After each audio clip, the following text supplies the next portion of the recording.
Há um tempo atrás, no Pautas e Táticas, nós abordamos as diferenças de tipos de jogadores de cada posição entre si e suas respectivas características. No vídeo de hoje, vamos falar sobre quais são as demandas que possuem cada sistema tático. Mais do que isso, cada postura de jogo.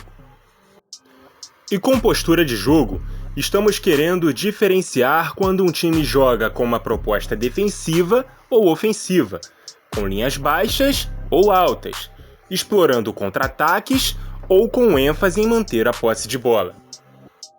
Começando por esses aspectos mais gerais. Times que jogam com a defesa marcando em bloco baixo normalmente têm zagueiros mais físicos, altos e fortes, para poder levar vantagem na disputa com os atacantes no mano a mano em curto espaço e principalmente no jogo aéreo. Além de laterais com boas características defensivas, não necessariamente como zagueiros, mas que não sejam aqueles jogadores que atacam bem e defendem mal, deixando espaços e sem saber se posicionar em linha. Também é necessário volantes bons no primeiro bote, já que serão os jogadores que mais estarão em enfrentamento direto com a construção ofensiva do adversário, além de boa qualidade no passe, para ligar os contra-ataques, ou condução de bola para que eles mesmos, ao desarmar, sejam capazes de fazer o time avançar. Meias abertos ou pontas que tenham a disciplina de acompanhar os avanços dos laterais adversários até a própria linha de fundo, sendo auxiliares dos laterais do próprio time e impedindo jogadas de 2 contra 1. E atacantes velozes, com qualidade para construir as próprias jogadas, atacando a área de frente, sem depender apenas do último passe para marcar os gols.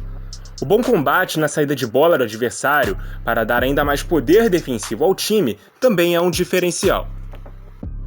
Os melhores sistemas táticos para se jogar com uma marcação de bloco baixo são aqueles que mantêm uma segunda linha com 4 jogadores no meio-campo, como o 4-4-2 e o 5-4-1.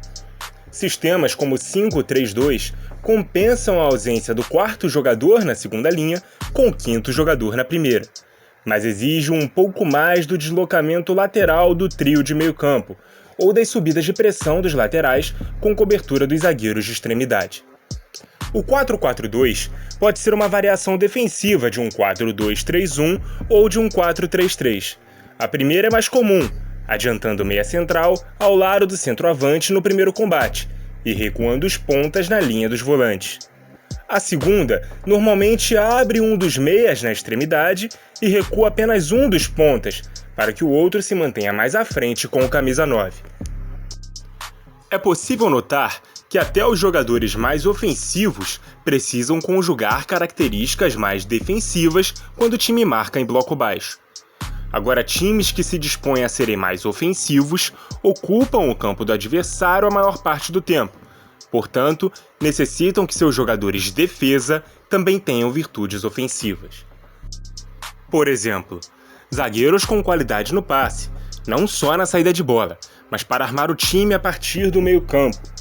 Também com velocidade na recomposição para ser capaz de se recuperar de bolas longas às suas costas. Outra forma de lidar com o risco de uma defesa tão adiantada é a utilização de um goleiro líbero, que pode servir como um zagueiro de sobra, não permitindo que os atacantes adversários encontrem as costas da defesa totalmente livres. Temos um vídeo para falar especificamente sobre os diferentes formatos de meio-campo e as demandas que cada um deles possui em relação às peças.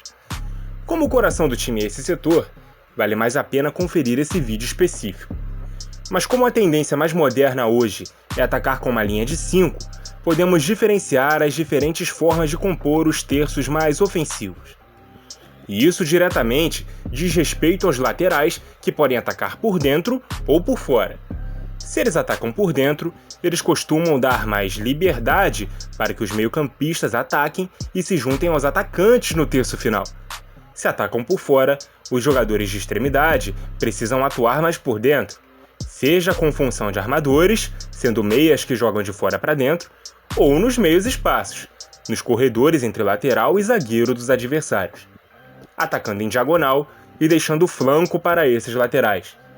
O encaixe entre os jogadores dessas posições é altamente necessário para atacar pelos lados de forma organizada.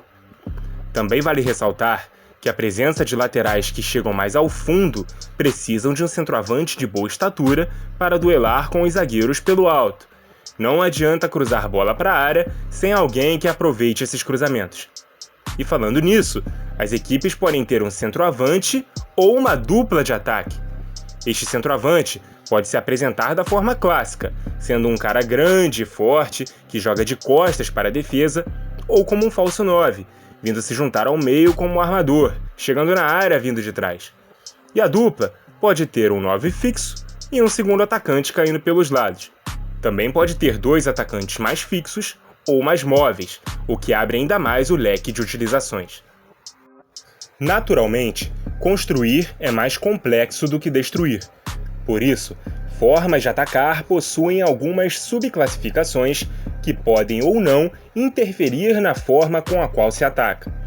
Você pode preferir um time que congestiona ao lado da bola, atraindo a defesa para esse setor e mantém um lado mais desocupado, invertendo o lado da jogada para um jogador mais livre com menos adversários.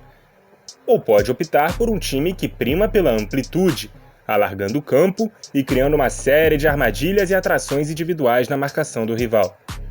Mas isso varia de um técnico para outro. As variações ofensivas se sobrepõem aos sistemas táticos mais fixos, mas é longe de dizer que com a bola deve-se bagunçar o desenho.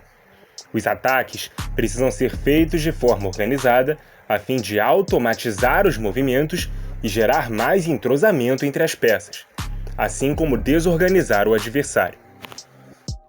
O futebol moderno exige mais compactação, isto é, os setores precisam estar mais próximos uns dos outros, não só para gerar um congestionamento do setor da bola, mas para criar facilidades com ela e eliminar buracos sem ela.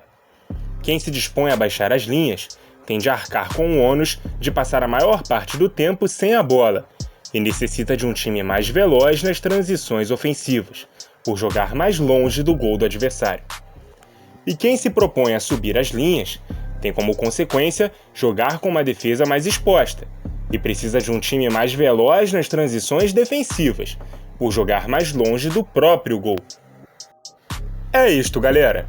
A forma como se ataca está diretamente ligada à forma com que se defende, e vice-versa. O futebol é um jogo encadeado, e cada ação determina de que maneira será feita a próxima ação.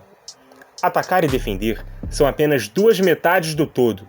Nenhum time vence campeonato sendo apenas sólido defensivamente e sem um plano ofensivo. E nem sendo altamente produtivo no ataque, mas com dificuldades em evitar gols do adversário.